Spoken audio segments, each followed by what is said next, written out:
Dans l'affaire de la disparition du petit Émile au mois de juillet, l'étau se resserre sans qu'une piste précise ne soit employée. Les hypothèses vont bon train alors que les investigations se poursuivent.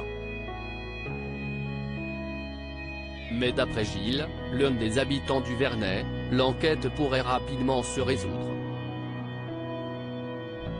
Si est une bien triste affaire dont le Haut-Vernet, hameau d'une commune des Alpes de Haute-Provence connaît depuis le 8 juillet dernier la disparition d'Émile, 2 ans et demi.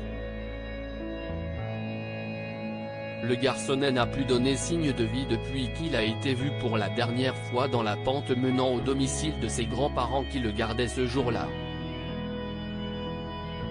Si pour l'instant, aucun détail n'a permis de retrouver le petit garçon et d'expliquer sa disparition, les autorités ont avancé et éliminé définitivement certaines pistes.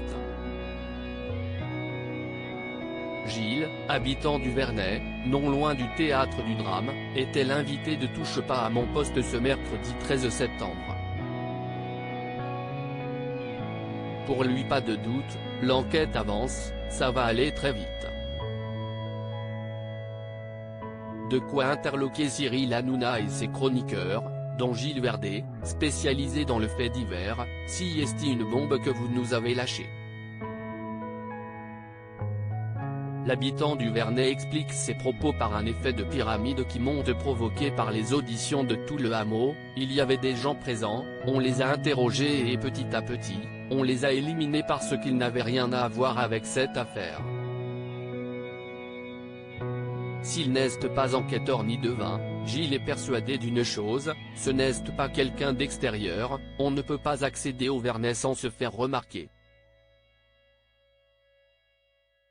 Je pense toujours qu'on peut retrouver le petit Messie est un mystère. Toutes les pistes explorées après avoir interrogé les habitants du village sans obtenir d'informations permettant d'expliquer la disparition d'Émile, les enquêteurs ont ratissé large.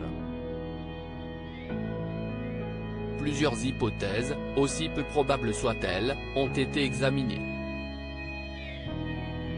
L'enlèvement par un loup ou un rapace a même été mis sur le tapis. Récemment, une dalle s'était retrouvée au cœur de l'enquête, un sonar ayant permis de constater qu'elle sonnait creux et nécessitait donc d'être détruite pour vérifier ce qu'elle dissimulait. Si tout le monde est inquiet quant à ce qui est arrivé au petit garçon, ce n'est rien comparé à la douleur que doivent ressentir les parents.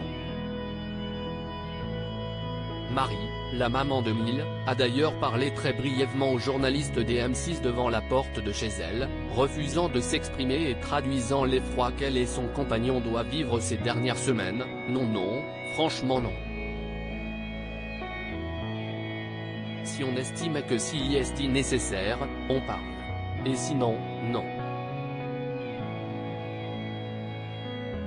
On vient vers vous si on en a envie.